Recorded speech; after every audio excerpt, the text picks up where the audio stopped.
Yes. So just before that, before moving to any of the particular topic, uh, let me introduce some background of related to cloud computing, what exactly the cloud computing is. Then we can move out to like how we are going to create your account and all those things, right? So at this moment, you don't have any AWS account with you, right? No. Okay. So let me share my screen. Okay. So just we quickly go through like what is cloud computing and all those things over there.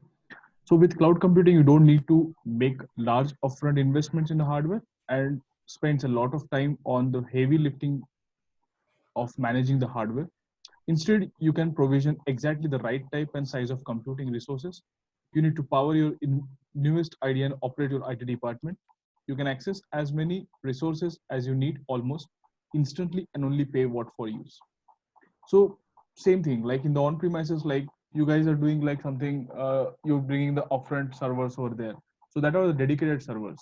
So we need to think from the all perspective, like we need to consult with the many vendors, like from the server perspective, from the network perspective, from the storage perspective, from the domain perspective also. So we need to approach to multiple vendors in this case. Like if you want to build up any organization, so at that time, what we need to do, we need to design in a such a way like we need to manage entire resources over there. So resources, if I can say, we need a space. We need a space for the servers. We need a space for our devices over there. Like we need to have fiber wires to have providing a LAN connections over there. We need to set up entire thing in that case if we are thinking about the on-premises level. But what we are doing in the cloud, so now there are many startups are getting comes into the market. So what these guys are doing, they need a space only where they can set it, and they need something called the internet over there. So they can utilize the services and pay for what they are going to use. So something like just like a Uber or Ola we can use here only. So same thing, same approach we are doing here as well. So we don't need to approach to anybody else or any vendors in this case. We can do whatever we want in a one particular platform. That is something we call it as a cloud service providers. So there are multiple cloud service providers in this case. Just like for example, AWS is the cloud service provider, GCP and Azure. So conceptually everyone is a similar in this case, but the thing is which is going to be differentiated only the naming conventions for that. So for example, if I have a storage name is a S3 in the AWS, so in the case of Azure there is something called the blob storage. Okay, so only the naming convention is getting different, the concept will remain same, the concept of security will remain same, the concept of database servers is going to be remain same. So nothing is going to be changed in this case. Okay, so if I wanted to elaborate the more into the cloud computing, like cloud computing is a based on or any on premises also based on the three main platforms over there. So that is something we got as a infrastructure as a service, platform as a service, and software as a service. So we'll definitely go through that all topics as well. So what exactly the benefit of cloud computing? Benefit of cloud computing is nothing but like reducing the IT cost, scalability, business continuity, collaboration efficiency, access to automate updates, easy to use, no capacity limit, provide speed and agility, secure and reliable. Definitely, one of the approach of moving on-premises platform to cloud is a cost. Right. So everyone wants their cost is going to be reduced in that case. So how we are going to optimize the cost? So as a solution architect, we need to think from the different perspective. Like we want a good performance in that case when your application is running in the cloud. We need to optimize the cost as well. So how we are going to optimize the cost? So we need to think our application is running at a particular time, or whether our application is running for 24/7, whether we really needed that kind of compute size in that case.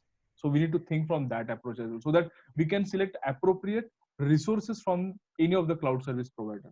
So that is how we are optimizing the cost. So that is the one important case from any of the solution architect or any of the thought process from any of the solution architect comes into the picture. Like whenever we are dealing with the customer, so customer is always emphasizing the cost.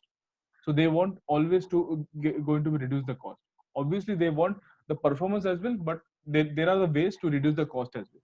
Okay, scalability, definitely we cannot be oriented in a such a way that we can adopt any kind of magnetic devices over there. So if I can say any kind of magnetic devices means that is could not be a scalable. So we need to select that kind of storage devices over there that can be easily scalable. So if I can say it is easily scalable, means for example, if my application is running over there and that application needs an extra amount of volume. So in our traditional cloud computing way, the volume is nothing but the extra drive, you can consider it. Okay, so that volume comes to our scenario as well. So we will consider the extra drive. Okay, so if somebody wants the extra drive in this case, or somebody want extra storage amount in this case, that could be scalable within a minute only.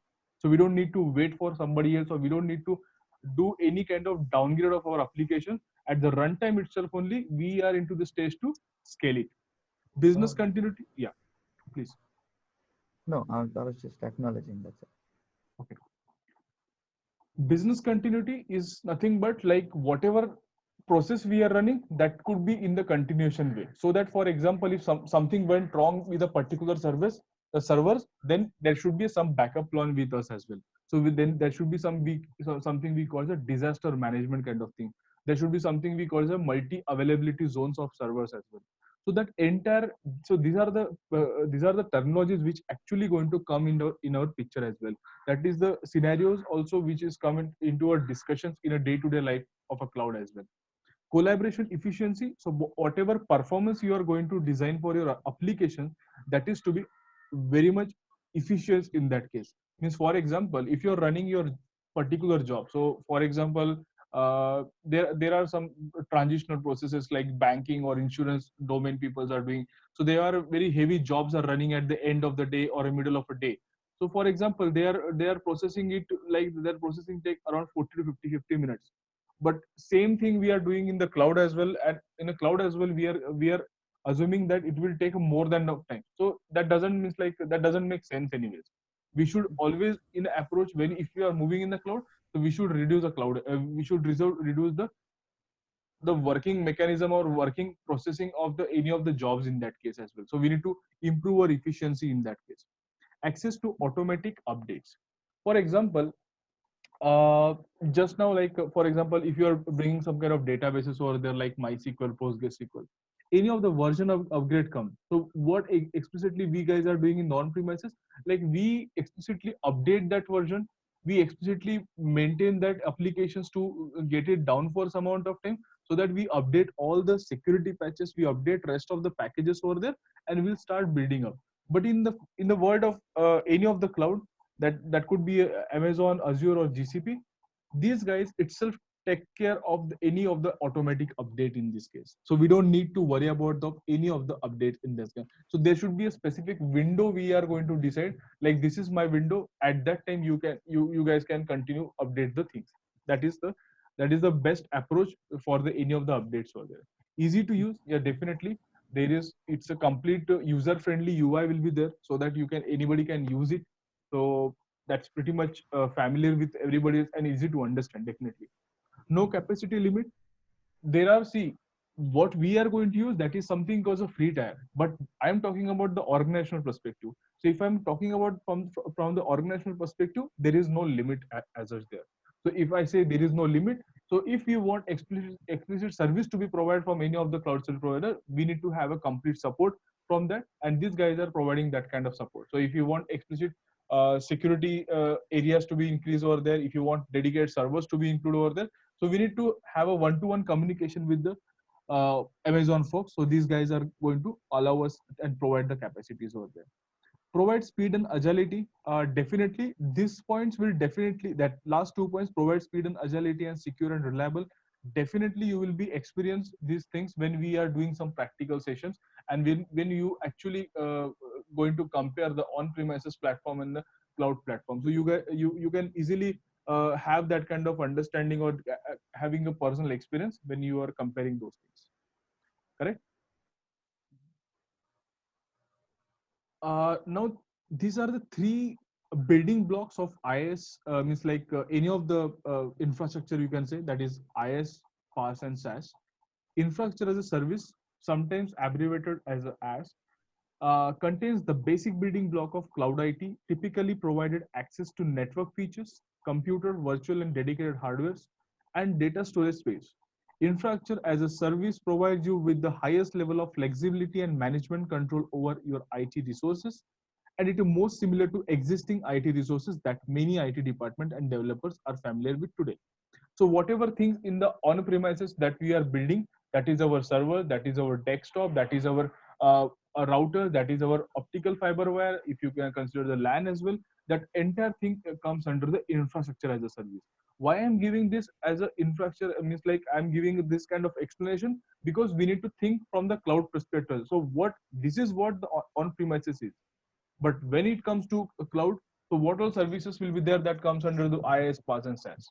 Okay, so that's the reason we are going to discuss these things. Now there is something called a platform as a service. So platform as a service remove the need of for organization to manage the underlying infrastructure, usually hardware and operating systems, and allow you to focus on deployment and management of your application. This helps you be more efficient as you don't need to worry about resource procurement, capacity planning, software maintenance, patching, or any of the other under differentiated heavy lifting involved in running your application. So means whatever thing you are doing in the on-premises means on the infrastructure side, that you don't need to worry about in at a platform side. Means for example, if you are going to deploy your code, if you are going to write any kind of development language, in that case, if you are going to write your code, if you are going to check in your code, so you don't need to worry about that part over there. Okay, so that entire thing will be managed from the infrastructure perspective. If I comes to software service provides you with a complete product that is run and managed by a service provider. In most cases, people referring to software as a service are referring to end user application with a SaaS offering. You do not have to think about how the server is maintained or how the underlying infrastructure is managed. You only need to think about how you will use that particular piece of software.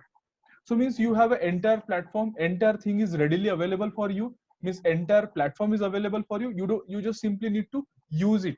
You just simply need to use it. You don't need to worry about the backend mechanism of it. So if we consider the IaaS, PaaS, and SaaS, in that case, Amazon comes under the SaaS. Okay, but it doesn't mean like these guys are not going to provide a platform as a service or software as a service or we can say infrastructure as a service. So Amazon also going to provide IaaS and PaaS over there, but definitely we can consider the entire thing as a software as a service in that case. Agree? So, Yeah. Ashish, I have a Yeah. question. Yeah. So, infrastructure as a service, platform as a service, software as a service. I'm not really trying getting the whole picture. Okay. So they are just going to everything can be hosted on the servers, like on the cloud, On the and cloud. everything will be provided as a subscription service, sort of. Yes, that you can say. Okay. That you can say. That you can say.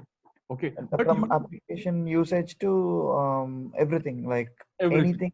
anything. Okay. Anything means, see, if I can say about the on-premises level, in on-premises what we are actually doing, we are bringing the server, we are connected to that explicit provider who is going to provide an explicit server. Suppose for example, if I need to a dedicated Apache Tomcat server over there, okay, so I need to connect with some of the folks on the, like for example I'm just giving, so if I Yeah. want to connect with those folks, so I need to host that at my on-premises level.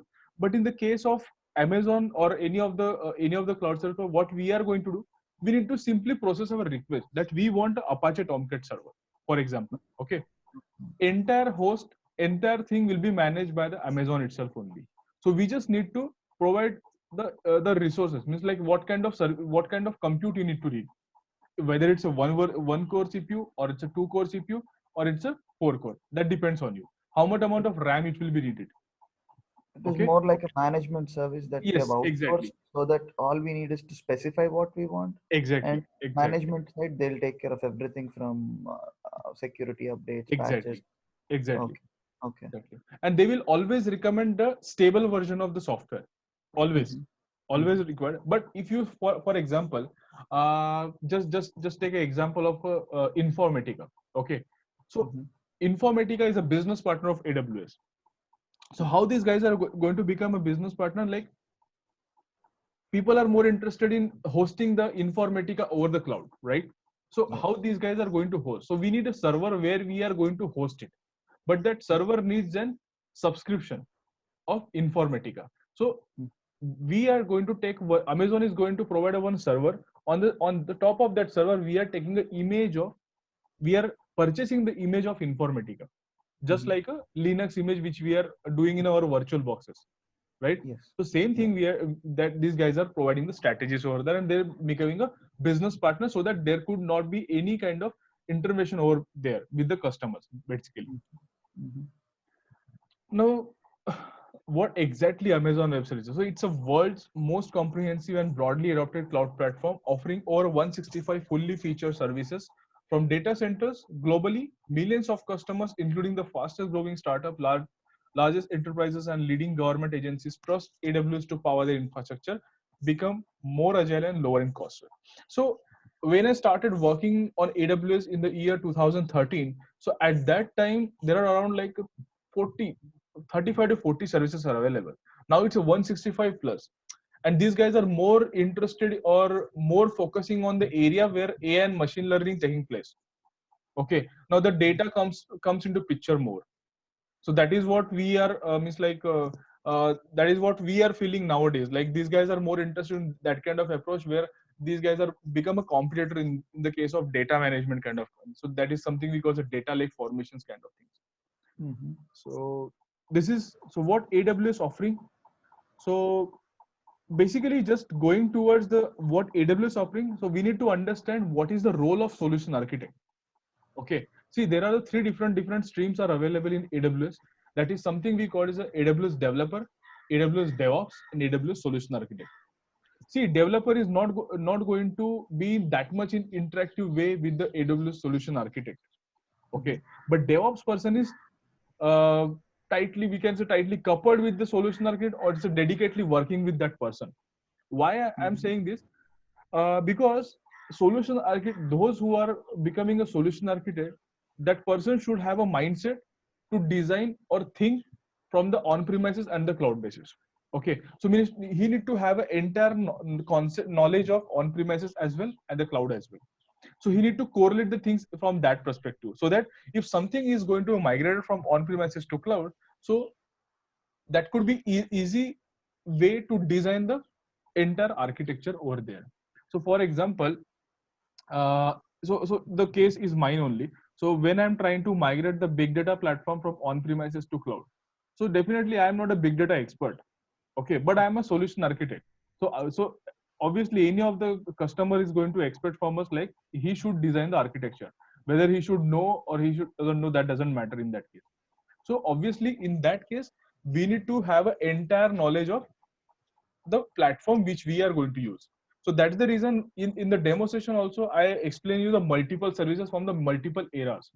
Just like for example of storage from the databases. So obviously if we are considering the databases, there are two types of structure of data over there. There is a SQL data, NoSQL data. So obviously we are interested in NoSQL data as well, and we are interested in SQL data as well. So we need to understand the both the platforms. Okay, so then there is something called the analytics as well. So we need to understand from the analytics perspective as well. We need to thinking from the BI perspective as well. We need to think from the security perspective. So when you are calling yourself as a solution architect, we should have an entire picture in your mind. Then and then only you will be comfortable to design architecture according to the business requirement. So that is what somebody is expecting. If we are okay to design the architecture, then the question comes how we are going to orchestrate the entire thing. So if we want, see, solution architect going to design the architecture, he is going to provide a solution to orchestrate the process. DevOps person is going to implement that. Okay, nobody comes to solution architect and says that you guys are going to implement those things. You will be there to design the architecture, but DevOps is going to implement the designed architecture. That is what the real industry is doing nowadays. Okay, so that is what, like, some if somebody is from the DevOps side, he having a knowledge of Python, shell scripting kind of thing. Some DevOps tools are there, just like a Jenkins, Travis will be there, or Git repositories basically. Okay, so in that case also we need to have a knowledge of. So I just give you a walkthrough like what all services we are going to cover. So there are two services, that is something we call as a step function and cloud formation, that is infrastructure as a code, which will be help us in the case of orchestration of the process. Okay, So now what AWS is going to be offering, like low ongoing cost, like obviously pay as you go. So it definitely means like if you are going to make up running a server, so at that time, if you don't want to use that server, you can simply stop it. And if you don't want it in the future, you simply terminate it. Okay, you can purchase at any amount of time. Like it's hardly take a 1 minute of time to up the server. That's it. Okay, instant elasticity, flexibility, capacity. Eliminate guessing on your infrastructure capacity, scaling ups and downs. That is something we call as a load balancing mechanism. So for example, if your application is going to be hosted somewhere else, okay, and if your application is means like that application having a specific use case at the night time, that application load is getting increased. So at the specific time, we need extra servers to be mounted over there. So we need to have a load balancing mechanism so that servers are getting up at that time. So that is something we call the load balancing mechanism. So there is an application load balancer. There is a network load balancers are available, which helps in instance elasticity and flexibility capacity. So whatever terminologies I'm using, this is going to be used repetitively in our sessions as well. Okay. Speed and agility, develop and deploy application faster instead of waiting weeks of months of hardware to arrive and get installed. Definitely, there are some deployment platforms readily available. So, as I said earlier, right, IaaS, PaaS, and SaaS. So, if you consider in general scenario also there is a IaaS, PaaS, and SaaS. Okay, there are some SaaS tools are available. There are some PaaS is there. There are some IaaS is there. Okay, similarly, AWS, Azure, and GCP also is going to provide this platforms over there. Okay, there are some platform as a services are available. So I will definitely showcase you what all things are covered under the platform as a service, what all things cover under the infrastructure service. So you will be easily understandable what is exactly the IaaS, PaaS, and SaaS. Okay, apps not ops focus on projects. Let's you shift resources away from data centers, investments, and operations, move them to innovate new projects. So obviously there are some newly launched services are available, which makes you ease of life over there, or ease of using services, who is the like managed services, we can say. Means we don't need to worry about anything else, just simply process your job, that's it. That's a completely managed by Amazon. Global reach, take your apps at global in a minutes. So for example, if you have a static website, just like for example, if you guys are writing your blogs, and that blogs is getting spread all over the world. So at that time, so definitely we need a web application firewall, and rest of the security stuff will be there. We need to have our domain should be purchased, and there are many things, right? Because if somebody is going to write a blog, so that blog URL should be represented with his name itself only, or his organization basically. So how these things are going to be managed? So these things are readily available. Means like it's like a minute or 2 minutes of time it will take to manage those things. Only the thing is we need to understand the configuration part. So whatever things we are doing in AWS platform, that's entire thing is a configurations only. Okay, and definitely there is a part where we are going inside the platform, and we are simply going to do some kind of stuff which helps us out to manage those things. Okay, open and flexible, you choose the development platform or a programming model that makes the most offense of your business. So that completely depend on the business use case. Secure, allows you to application to take advantage of multi-layer of operational physical security, AWS data centers to ensure the integrity and safety of your data. So definitely, if you are like on premises also, as you guys are from the data warehouse from site, so you are also aware of some encryption of data as well, right? So similar way, here as well there is some kind of encryptions are available. Okay, data availability is also the main concern over here. Okay, so we need to have that kind of securities to be implemented, so that there could not be any kind of breach over there. There could not be any kind of violations, or there could not be nothing. It comes under the non-compliance kind of thing.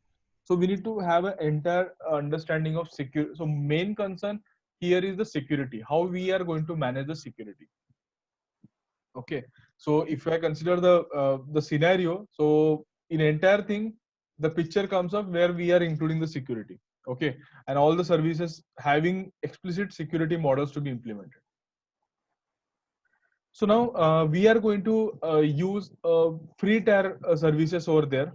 Okay, definitely some of the services will require some charges, and if you want to learn that, definitely we need to spend something also there, definitely.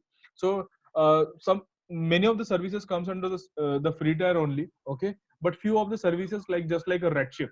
Okay, Redshift, one cluster is going to be provided onto in that free tier, but rest will not be there. Few databases, but few databases, the free tier will be there. But if you want to see some productionize or some kind of what I can say, that development kind of environment, then we need to spend some amount. That's very rare amount. It's not that much, because it's a chargely hourly basis only. Okay, so we can use it and just terminate it whenever if you don't need it, right? So let's this is what the introductory part of cloud basically. So now the next agenda is to create your account. But why we are creating our account? See, many of people say like, yes, I need to do some practices, that's the reason I'm creating my account. So, but we need to understand the purpose of creating account as well, correct? Why we are creating our AWS account? That's fine, we are going to learn it, we are going to explore the services, but in organization, what will be the purpose, correct? In on premises, what is going to be happen, you have a multiple environments, correct?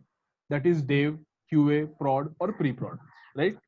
Every Yes. environment have their own clusters, every environment have their own servers. We are not going to deploy the entire thing in a one particular servers, correct? Every person have not access to productionized environment, that is also correct. Yes. But how we are going to manage these things in the cloud itself only? So now the strategy, see, this definitely, this kind of strategy is going to be asked to any of the solution architect only. Okay, customer comes to us like, or any of the client comes to us and he is going to ask like, how we are going to manage the things. We cannot manage the entire stuff in a one particular account. That is, I cannot say my dev, QA, prod or prod. I cannot say like that three to four different environment I can manage in a one particular account. That is not at all possible. Because for example, if my dev environment needed 10 servers, okay, and obviously if you are using a 10 servers for a dev, so obviously we are going to use a 10 servers for prod as well. Yes. If something went wrong, if something went wrong in the configuration of a production, so then it should harm the entire environment as well. If something by mistakenly done by somebody else, at that time it creates a problem. To avoid this kind of challenges, see, creation of account doesn't makes any charges over there. Okay, so what we are trying to do, we are trying to design the mechanism. We are going to create a multiple account as well to manage the environment. So if I consider the on-premises level, that is something called the dev, QA, prod or pre-prod. Similarly, in the use case of cloud, we are having a 4 different accounts. That is, one is a dev account, one is a QA account, one is a pre-prod, and a prod account. Okay. Now the question comes, how the deployment is going. So that's the reason the orchestration comes into the picture, right? In a day-to-day world, if a deployment thing is going to be happen, so how much time does it take for the deployment? If I want to deploy entire infrastructure and in on premises, I'm just asking, if I wanted to deploy entire thing just from the infrastructure to the code, then how much time does it take ideally? Infrastructure to code. Means like, I wanted to set up an infrastructure as well as my code, an entire thing is going to be deployed. Or as a brand new Exactly. oh, Yes. it takes For a whole bunch of 6 months or 1 year. 6 months and 1 year. Okay. If suppose if your dev environment is completely ready with you, okay, your code is going to be ready with you, and if your guys are going to migrate in the production environment, correct? So in that production environment, for example, so in that production environment also you need a servers, you need a certificates also there, you need like domains, everything will be set up over there as well, right? Yes. If I consider the time span of that, how much time does it? Means like it will take, as you said, like around 6 months of time it will take, right? Similarly, if I have a script, if I have an infrastructure as a code, that is something we call the CloudFormation or Terraforming script. If I have with us, it will take hardly 5 minutes of time to deploy the things in the new brand account. It's That more is like a copy paste. sorry, it's a copy paste, simply Yeah. copy paste. Okay. That is how the charm of AWS is going to be. Not a AWS, just a GCP and Azure also going to be. But CloudFormation is a cloud agnostic service for AWS. Okay. And Terraforming is a compatible with Azure, GCP, and AWS. Could you repeat that? Cloud farming? CloudFormation. CloudFormation is the AWS service. I think on my It's UI. there. Deployment and management. Okay. So if you say this CloudFormation, so it is cloud agnostic means you cannot use GCP resources or Azure resources in this case. You cannot Oh. integrate it. If you have entire services from AWS itself only, then you are be comfortable to use a CloudFormation. Okay, but if you have an environment like some services from Azure, some services of GCP, that is something we call a hybrid cloud environment. So at that time, the terraforming is going to be implemented. So these strategies we need to provide, and the actual implementation is done by the DevOps person. Okay. Yeah. So let me go and share with you like how we are going to create an account. So AWS Management Console.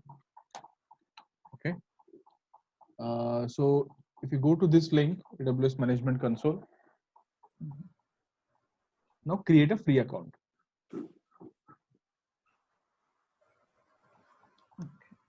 Do you want us to do along with you, or just Yes, that could be fine because I already have my account. So that could be better if you can go side by side.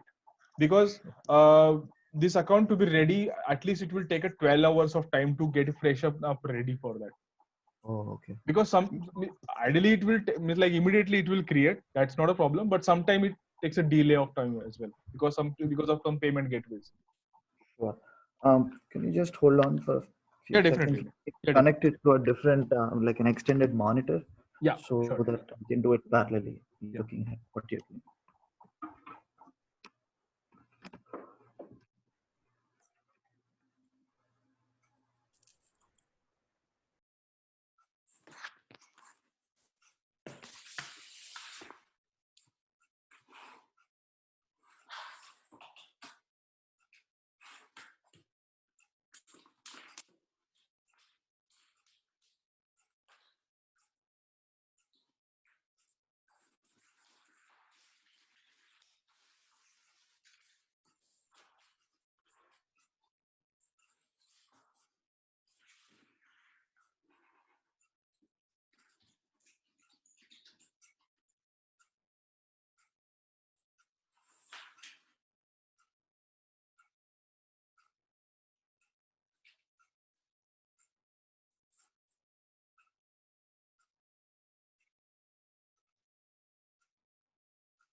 Ashish, what is the site that you mentioned? AWS console,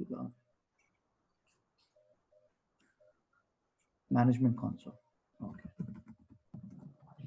AWS Management Console.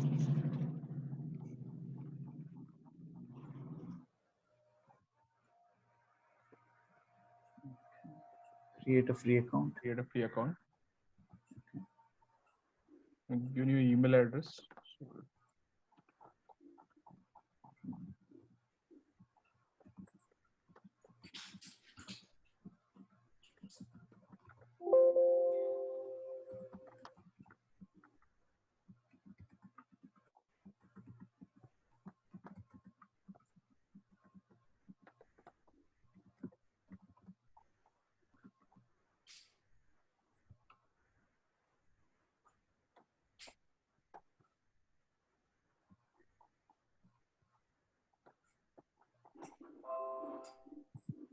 Now the account name. So what does it mean by account name basically?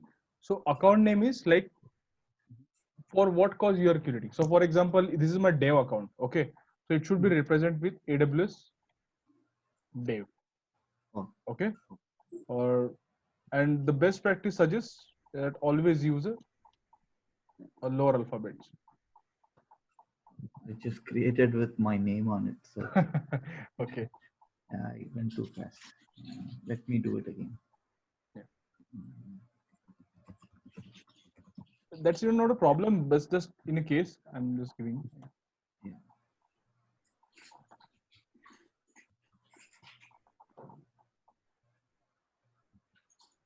Okay, it's not letting me do it again. I'd rather go Okay. with. Okay. Sure. That's fine. Then the account type it will ask, okay, whether it's a Mm. professional or personal. So definitely it will go with personal. That's Mhm. nothing is going to be make sense over there. Yeah.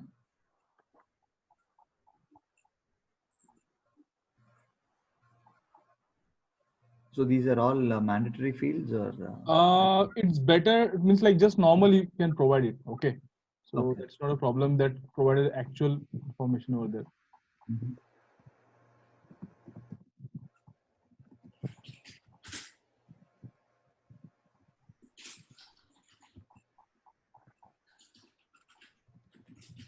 Now just check to indicate that you have read ASPL customer agreement Mhm. at Amazon Internet Service Provider and create a continue. So So once you task. click on continue, it will ask you for a credit and debit card number. Okay.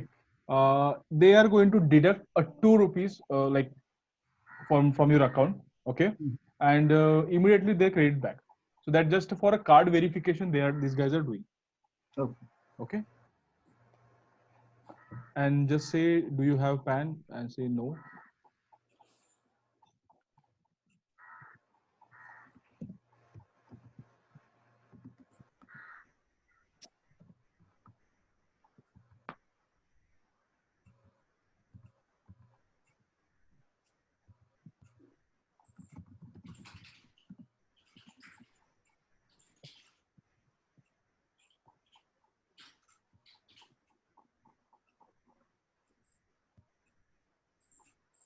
So the billing address has to be very like to the on the credit card, I guess. Okay. Yeah.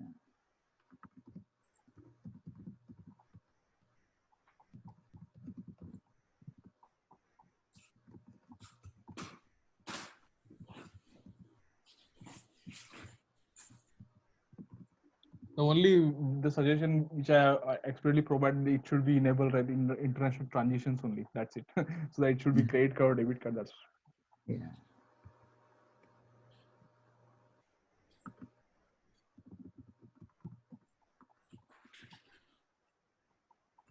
Tier basic plan. Oh yeah, it's free, yeah. obvious. So there are 3 plans are available, right? One is a basic plan, one is a developer plan, is a premium plan. So I will just it's like you guys simply select a basic plan, okay? Mhm. But I will tell you what exactly the differences between these plans, right?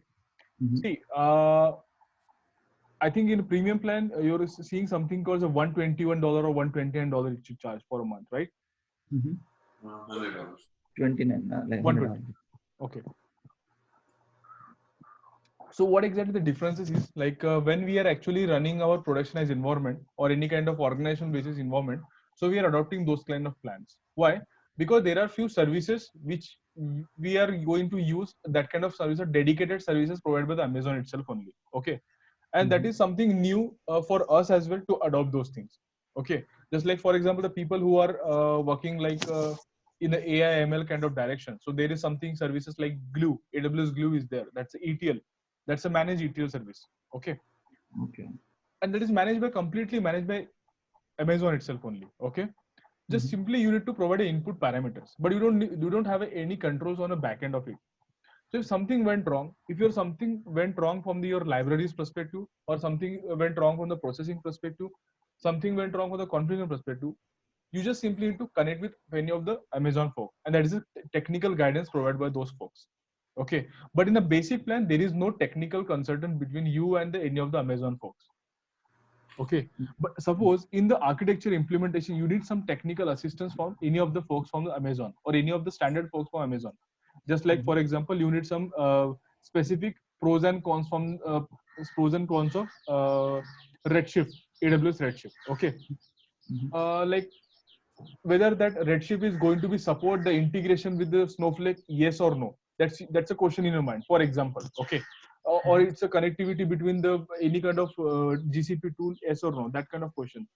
So we need to have this kind of question to be asked with folks from Amazon, and these guys are going to consult with us, like whether it provides the outside integration or not, what is the product mechanism, what is the product pros and cons, what is the product mechanism, how it builds on, what exactly the capacity of it. So that entire thing will be explanation will be given by those folks.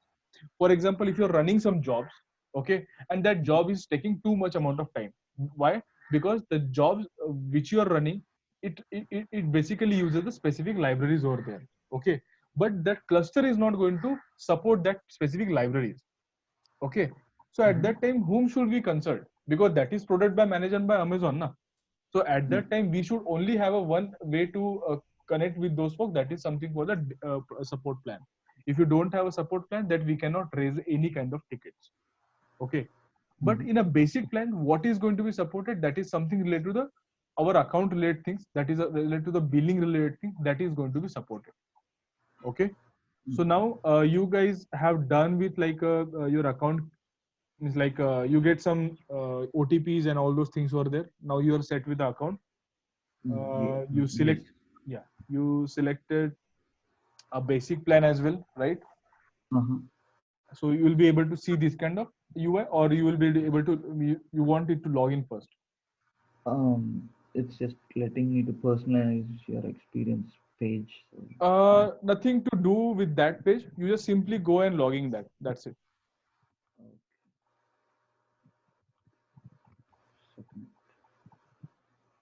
Oh, sign into the console. Yeah, sign into the console. Root user and IAM user. Root user. As so of now, IAM user is identity access management. Identity access management, correct. Identity and this is for what? Like yeah, that is what our next topic, which we are going to proceed with. Like, what is the difference between the root user and the IAM user, and how we are going to categorize those user and all those things will be there. So that is a complete different topic of discussion. Okay. So as of now, we are simply a root users. Okay. Okay. Yeah. So means we are a owner of this entire account. So yes, now just to that management console. Okay, so you will be able to see the management console. Now, I think you guys are in the Ohio region, right? Because you guys are freshly created, or not sure. Ohio, yes. Okay, so let's switch to Virginia, US East 1. Okay. And just to check whether your account is created properly or not, just click on this service link. Okay, in this service, in the compute, there is something called the EC2. Okay. Okay, click on that.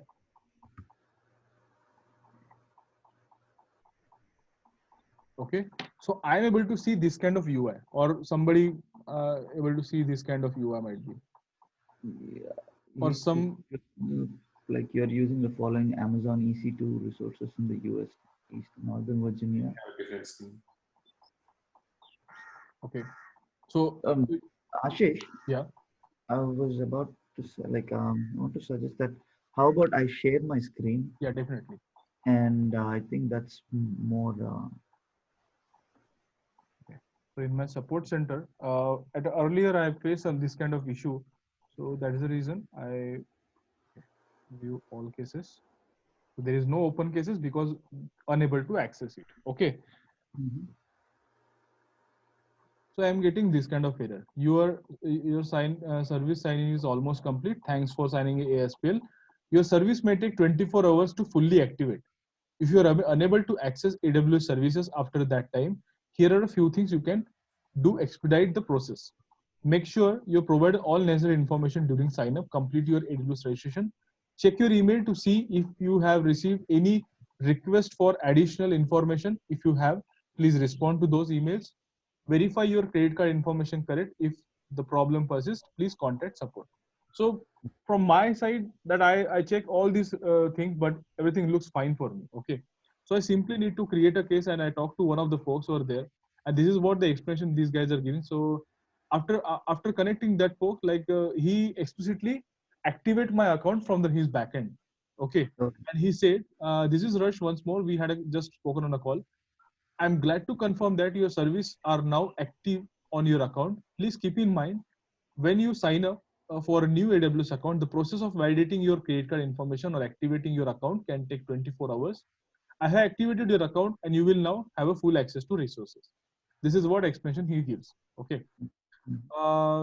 So then he automatically goes again. So, but how exactly we are trying going to create a ticket over there? So, for example, create a case. So now this is a technical support. Enable under the basic support plan. Okay. So we cannot use this plan. No. If you want to use it, you need to upgrade. And that upgrade from developer to like we have a basic. Either we can select a developer or we can select a premium one. But in a developer also there are few limitations. But in a premium one, you have unlimited support ticket. You can raise it from your end. That's not a problem. Okay. Service limit increases. So, for example, in a one particular account, you can create a 5. There is a service that is something called a VPC. Okay, virtual private cloud. You can create a simply 5 VPCs in a one particular account. Okay, just imagine, just like 5 resources you are able to create it. More than 5 you cannot. Okay, so at that time, if you want explicitly more amount of VPC service to be used in your account, so you need to raise a service limit increase kind of request over there. Okay, for example, if resources or 5 VPCs, every VPC can be treated as one individual server or one. No, I'm not talking about server. So for example, if I can consider server as well, okay, in a one particular account, in a one particular region, okay, you are able to spin up 20 servers, for example. Okay, but your requirement is you want 40 servers to be spin up at a one single shot. Okay, but Amazon simply provided 20 servers. So at that time, what is going to be do? So at that time, you need to raise a service limit increase. Okay. Now, in my case, what I did, like I have a account related problem. So I simply go to accounts. Okay. Now in the category, unable to access my account, and simply write it down whatever information I needed or whatever issue I'm facing. I just consult with the. I have 3 options to consult with those. Either I can provide a phone number and they will definitely then they will immediately call me, or I can chat with those folks, or I can have an email conversation with those folks. Then immediately you can go ahead and submit the request. So based on the option, it will immediately comes back to you and just resolve this issue. If somebody faces those kind of things. Okay. Now,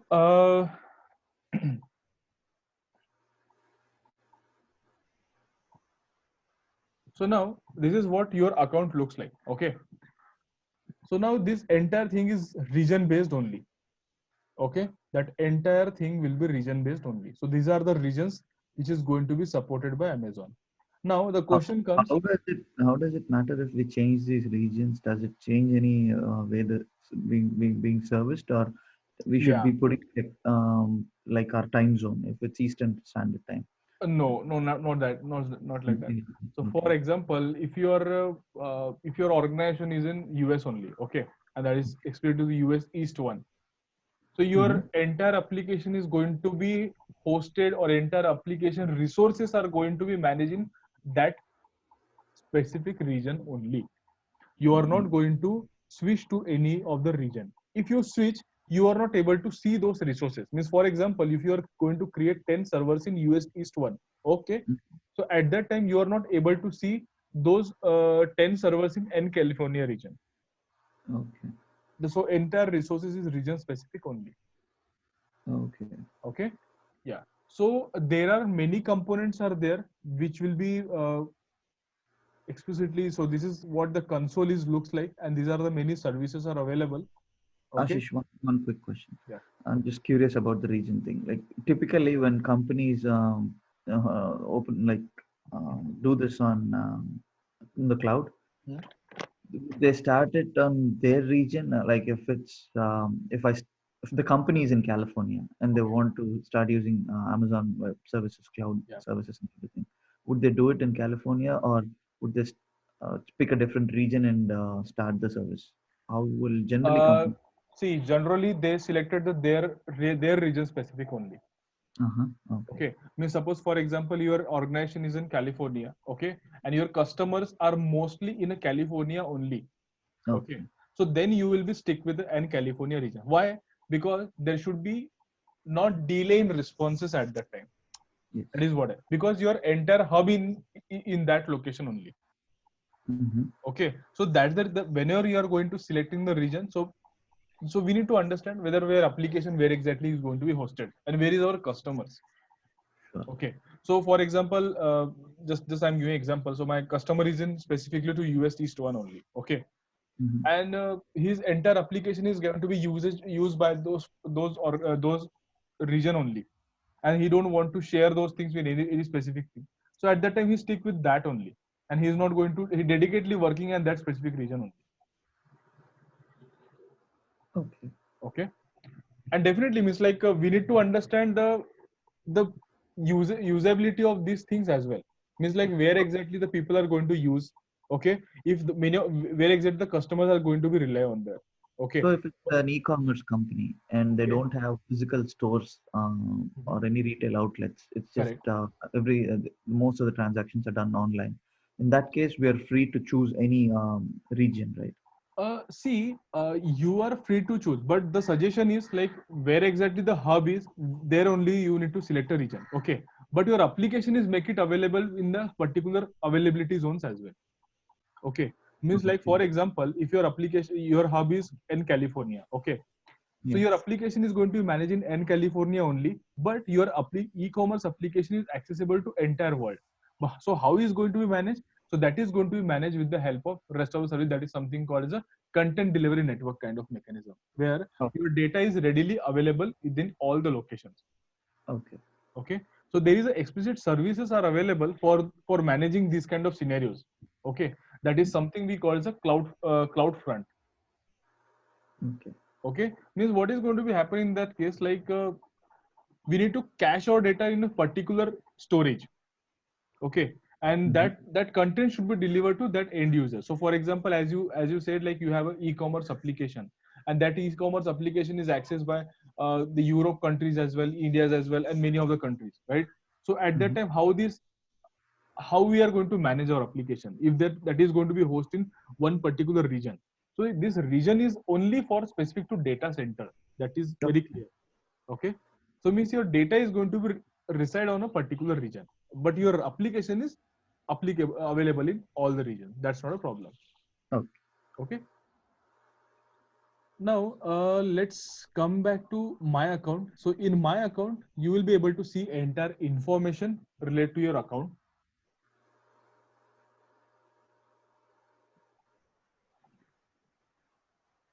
Oh, okay, yeah. So this is your account settings, the account name which you are given here, your contact information, alternate contacts over there. Okay, and these are the regions available. Okay, Mhm. and there is a explicit different AWS cloud is also there. That is something called the Go Cloud, US based cloud.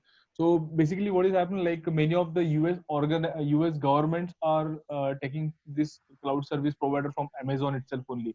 So what these guys are doing, these guys are is like created a separate AWS Go Cloud environment for those folks only, Security purpose. for security and compliance perspective basically. Mhm. So that's the reason that they are going to create it.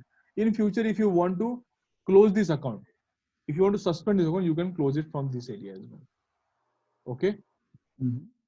so this is the option will be available. Now there is some there is a interesting part, like my organization. Just before I said like we are going to create a 4 different account, right? If we are going to manage the environment, right? Mhm. So for example, this is my organization. Okay, this is my organization where I'm going to add 4 different accounts. So I can Mhm. add a different accounts over here. Okay, so that I can do a consolidated billing in one account. But means this account is my master account. AWS CHAKS is a master account. Okay, Mhm. and rest of the 4 accounts is a child account. Okay, So, how means does that sorry. help? How does that help in an organization perspective? See, from organization perspective, how it helps. For example, if you want to deploy things from a dev to prod, right?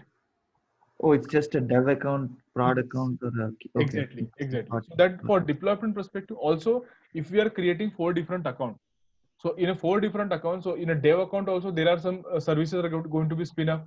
In a prod account also there are some services are going to be spin up. So obviously there is a cost is also going to be coming up, right? Sure. I don't want my employees are going to be or my resources are will able to see those kind of billings over there. Okay, Okay. so that is the reason at the time of login you see there is a root user and a IAM user. Only root user should have access to see the billing dashboard, not a IAM user. If I explicitly make that kind of use case, okay. Mhm. So at that time, what I don't want the IAM user should be able to see any kind of billings over there. I simply want a root user who is the owner of the account. That is the only person who is going to pay the bill and who is going to see the billings over there. Mhm. Okay. Then at that time, I can consolidate the 4 different accounts billing and pay it through one single account as well. That is the consolidation of the account. Okay. Okay. Let's come to Just in the the first page yeah there, we're seeing just it's asking an option to create the organization. yeah. Yeah. Should we create? No need to. It's just to give me example. No need to create it anyway. Okay. Okay. Now, this is see, as I uses many of these services over there, so that's the reason it's a that's multicolor kind of combination it looks like. Okay, but Mhm. in your case, it's a completely zero, right? Yeah. Yeah. So now on a cost explorer, for example, if I wanted to see a daily spend view kind of thing, okay. Mhm.